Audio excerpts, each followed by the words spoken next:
Referee no fair, জালিম জুলম। ভিডিওটা বিদ্যুতের গতিতে বেশি বেশি শেয়ার করে সকলের কাছে পৌঁছে দেবেন। আর্জেন্টিনার চক্রান্ত ফেসে গেছে, আর ফিফা থেকে তাদেরকে অনেক টাকা জরিমানা করার সম্ভাবনা আছে। অল বিশ্ব থেকে তাদেরকে চাপ দিয়েছে।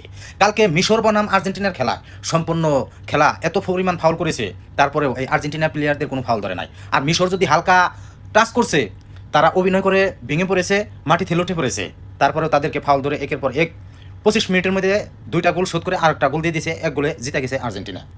যদি বিশ্বাস না হয় তাহলে আপনারা ওই যাচাই করতে পারেন, কারণ ফিফা হয়েছিল আর্জেন্টিনার দখলে। আর ডোনাল্ড ট্রাম্প আরেকটা কথা বলে দিয়েছেন, ডোনাল্ড ট্রাম্প চায় যে মুসলমান কান্ট্রি এই ফিফা ওয়ার্ল্ড কাপ থেকে যেন তারা কাপ নিতে না পারে। আর মুসলমান ভাইয়েরা বাংলাদেশে হাজার হাজার লক্ষ লক্ষ কোটি কোটি ব্রাজিল আর্জেন্টিনা আপনারা পড়ে আছে। কিছু কিছু মান্দার পুতেরা আছে যে বলে যে খেলা তো খেলায়, খেলার মধ্যে আবার ধর্ম কি? তোরা তোদেরকে নিয়ে আমি বলতেছি, আজকে দেখ মিশর 100% জিতা ম্যাচ, সেটা এই খেলোয়াড় সহ 13 জন খেলোয়াড় নেমে এই মিশরকে হারিয়ে দিয়েছে।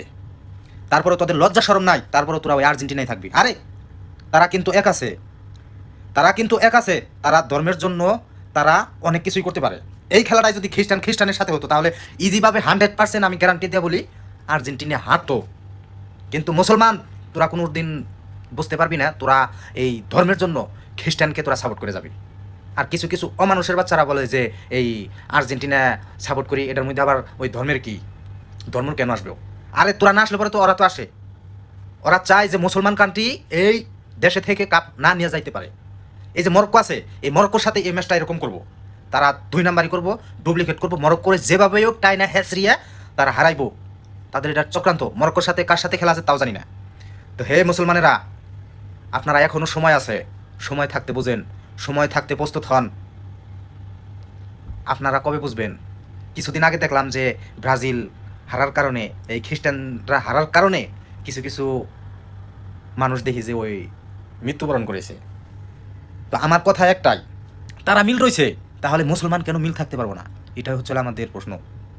ডোনাল্ড ট্রাম্প ফিফার প্রধান যে সে চ্যালেঞ্জ দিছে যে মুসলমান কান্ট্রি কোনো বিশ্বকাপ নিতে পারবে না, এটা বলে দিয়েছে তারা। তারপরেও তোমরা তাদেরকে সাপোর্ট করবা, তারপরেও তোমরা তাদেরকে নিয়ে লাফালাফি ফালাফালি করবা। তোমরা কিসের মুসলমান? তোমরা তো তাদের সাথে যোগ দিলা। তবে একটা কথা মনে রাখবা, আল্লাহ ছাড় দেয় কিন্তু ছেড়ে দেয় না। তোমাদের নিয়ে আর বেশি কিছু বলা আসলে বেশি হয়ে যাব, হয়তো গালিগালাজ করতে পারো। আর এই ভিডিওটা এত পরিমাণ শেয়ার করে দিবেন, সকলের কাছে পৌঁছে দিবেন। যে আর্জেন্টিনা ইসরায়েলকে সাপোর্ট করে, যে ব্রাজিল ইসরায়েলকে সাপোর্ট করে, ইসরায়েলকে সামর্থ্য দেয়, ইরানকে যুদ্ধ করার জন্য, ইরানের সাথে যুদ্ধ করার জন্য ইসরায়েলকে lakh lakh million million dollar দিছে এই ব্রাজিলের নেইমার, তারপরে আর্জেন্টিনার মেসি, ওই স্বপ্নে পড়ে আছেন। আপনার কাছে ধিক্কার জানাই। সবাই ভালো থাকবেন।